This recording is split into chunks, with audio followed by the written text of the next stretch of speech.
Kabanata 5. Ang pagbubunyag ni Don Vicente. Maagang nagising si Kaloy kinabukasan. Hindi nga dahil sa tilaok ng manok, kundi dahil sa kabang bigla niyang naramdaman. Hindi kasi siya nakatulog kagabi dahil sa iniisip niyang kung may napansin ba si Don Vicente sa pagbisita nito kahapon dito. Habang pinupunasan nga niya ang pawis sa noo at nag-aayos ng gamit, paulit-ulit naman niyang naririnig sa isip ang mga salitang binitawan ni Don Vicente. Alam mo naman si Senyor Leandro, gusto laging may progress report. Para bang tumagos yun sa kanya. Siya ang tinutukoy noon, si Leandro de la Vega, ang tunay na anak ng may-ari ng lupain. Paano kung napansin niya ako? Paano kung malaman niyang nandito ako sa ilalim ng ibang pangalan?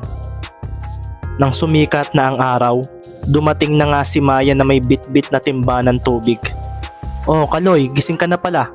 Akala ko tatamarin ka na naman. Ngumiti si Kaloy kahit halatang tila pagod dahil sa puyat. Hindi pwede. Hindi ko pwedeng sayangin ang araw. Ganyan dapat, sabi ni Maya na nakangiti. Mamaya raw, babalik si Don Vicente.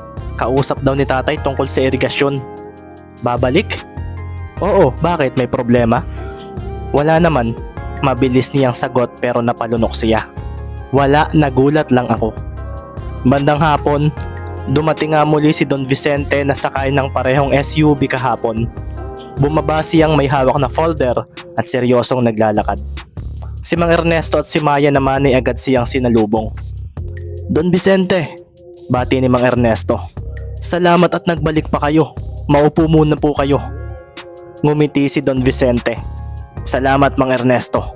May kailangan lang akong linawin tungkol sa mga dokumento ng lupain. Si Kaloy na noon ay nag-aayos naman ng mga sako sa gilid ay sandaling nanahimik. Pinilit niyang umiwas ng tingin at halatang kabado rin siya ng oras na iyon. Si Maya na hindi naman alam ang totoo ay lumapit sa kanya. Oh Kaloy, tulungan mo nga ako magdala ng tubig kay Don Vicente. Oo, sagot niya na halos mabitawan ang baso na kinuha. Habang papalapit sila ay tila bumagal ang oras. Nang magtama nga ang mga mata ni Don Vicente at ni Kaloy ay biglang natahimik ang paligid. Tinitigan siya ni Don Vicente. Matalim ito at napaseryoso nang mapagmasdan ang kasama ni Maya. Ikaw, wika ni Don Vicente. Hindi ba't ikaw si Kaloy po? Mabilis na singit ni Maya. Bagong katulong ni tatay. Nagtatrabaho po sa taniman. Napatingin si Kaloy kay Maya na walang kamalay-malay sa bigat ng sitwasyon sa mga oras na ito. Natahimik si Don Vicente sandali. Tila pinag-isipan muna niya kung magsasalita pa. Hanggang sa ngumiti na siya ng pilit at sinabing, oo, si Kaloy pala.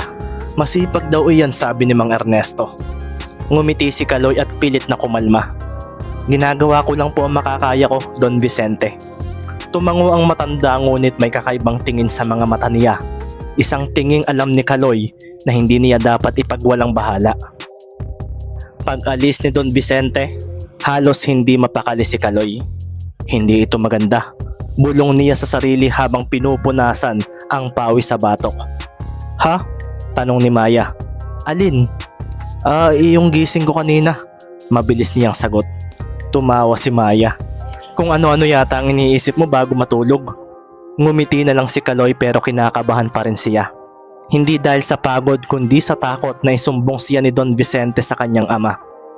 Kinagabihan, habang nakaupo siya sa kubo, dumating nga muli si Don Vicente. Mag-isa ito at walang dala kundi isang lampara at sobre. Leandro, napatigil si Kaloy. Alam kasi niyang babalik ito. Hindi na nga niya ginamit ang kanyang alias dahil alam na nito kung sino siya. Don Vicente, bakit ka naririto? Tanong ng matanda na may mababang tono. Alam mo bang kung malalaman ito ng iyong ama ay lagot ka? Alam ko, sagot ni Kaloy na marahang natahimik. Kaya nga ako nagtago. Bakit iho? Huminga ng malalim si Kaloy. Pagod na ako Don Vicente. Pagod na akong mabuhay sa mundo ng pera at pakitang tao. Lahat ng tao sa paligid ko gusto lang ng pabor o pera. Wala sa kanilang totoo.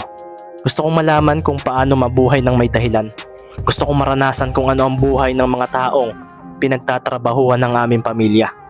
Napailing si Don Vicente sa narinig, ngunit hindi siya galit. Leandro, hindi mo kailangang gawin ito. Pwede mo namang tulungan ng mga magsasaka kahit hindi ka nagpapanggap. Hindi ito tungkol sa pagtulong. Sagot ni Leandro. Gusto kong maintindihan sila. Gusto kong matutunan ng hirap na hindi kayang bilhin ng pera. Sandaling natahimik si Don Vicente. Sa loob ng ilang sandali, tanging tunog na lang ng kuliglig at hampas ng hangin ang maririnig sa paligid. Pagkatapos nga noon ay inilagay ni Don Vicente ang sobre sa lamesa. Ito ang mga papeles ng lupain. Kung sakaling magbago ang isip mo, bumalik ka sa Maynila. Pero hanggang nandito ka, walang makakaalam kung sino ka. Hindi ko muna ito sasabihin sa ama mo. Tumango si Leandro. Salamat Don Vicente. Isang paalala lang iho. Dagdag ng matanda bago umalis. Ang mga kasinungalingan, kahit gaano kabuti ang dahilan, laging may kabayaran. Kinabukasan parang walang nangyari. Si Maya nga ay abala pa rin sa bukid habang si Kaloy naman ay tumulong sa pag-aani ng mga labanos. Pero sa loob niya, hindi na siya mapakali dahil sa mga nangyari.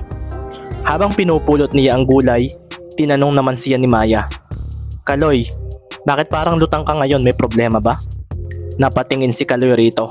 Gusto niyang sabihin ng totoo na siya ang anak ni Don Alfonso na lahat ng lupaing binubukid nila ay pag-aari ng pamilya niya. Pero hindi niya kayang sirain ang tiwala ni Maya na nabuo para sa kanya. Wala, sagot niya nang nakangiti. Napaisip lang ako. Napaisip saan? Sa buhay. Kung bakit minsan kailangan nating umalis sa komportableng buhay para lang maintindihan kung ano ang talagang mahalaga. Napangiti naman si Maya sa narinig. Naks, ang lalim. Hindi ko alam na may filosofiya ka rin pala sa buhay. Meron din paminsan-minsan. Biro ni Kaloy, pero sa loob niya ay totoo ito. Sa mga sumunod na araw ay mas lalong naging masipag si Kaloy. Kumigising na siya bago pa sumikat ang araw, nagtatrabaho hanggang dapit hapon at minsan pa'y tumutulong sa mga kalapit bukid. Si Maya naman ay napansin ang pagbabagong iyon. Kaloy, dati parang hirap na hirap ka pero ngayon parang hindi ka na napapagod. Ngumiti si Kaloy. Siguro kasi ngayon ko lang naramdaman na may saysay ang ginagawa ko. Sabi ko naman sa'yo diba, magagawa ko ito. Napangiti naman si Maya at bahagyang namula. Kung ganyan ka palagi, baka ma-promote ka pa ni tatay. Teka, wika ni Kaloy, may promotion din pala rito? Meron pero walang sweldo. Compliment lang, tawa ni Maya. Natawa rin ang binata at sa gitna ng halakhakan nila ay parang nawala ang bigat sa dibdib ni Leandro. Kahit sandali lang. Ngunit hindi rin pala magtatagal ang katahimikang nagaganap kay Kaloy. Isang gabi habang nag-aayos si Maya ng mga gamit ay nakarinig siya ng pabulong na usapan mula sa labas ng kubo. Lumapit siya at doon niya nakita sina Don Vicente at Kaloy na nag-uusap. Iho, kailangan na nating ayusin ang papeles bago bumalik ang iyong ama. Hindi ko na kayang itago to ng matagal, Leandro. Don Vicente, pakiusap. Bigyan mo pa ako ng konting oras. Hindi pa ako handang umalis. Hindi ko pa handang iwan si Maya, ang mga tao rito. Napatigil si Maya. Leandro? Anong Leandro ang sinasabi ni Don Vicente? Tahimik na napaatras si Maya na nanginginig ang kamay. Sa mga salitang narinig niya ay unti-unting nabuo sa isip niya ang katotohanang tila nagtagni sa kanyang utak. Si Kaloy, hindi pala siya talagang pumunta rito para maghanap ng trabaho. Siya pala ang anak ng may-ari ng lupang tinatrabahuhan namin. Kinabukasan, hindi na tulad ng dati si Maya. Tahimik na siya at iwas kay Kaloy. Kapag nagsasalita ito ay maikli na lang ang tugon niya. May problema ba, Maya? Tanong ni Kaloy habang nagtatali ng mga punla. Wala. Parang may galit ka sa akin. Wala akong galit. Malamig na sagot ni Maya. Siguro lang napagod ako sa pakikipagkaibigan sa mga taong hindi totoo. Natigilan si Kaloy. Anong ibig mong sabihin? Tumingin si Maya sa kanya, diretso sa mga mata niya. Anong ibig kong sabihin? Leandro de la Vega? Parang binuhusan si Kaloy ng malamig na tubig ng oras na iyon. Nais pa sana niyang magsinungaling pero sa tingin ni Maya ay tila hindi na ito uubra rito. Paano mo nalaman? Kagabi narinig ko. Sagot ni Maya na nanginginig ang boses. Ang usapan ninyo ni Don Vicente kagabi. Ngayon ko lang naintindihan kung bakit ka kakaiba. Hindi ka pala tulad namin.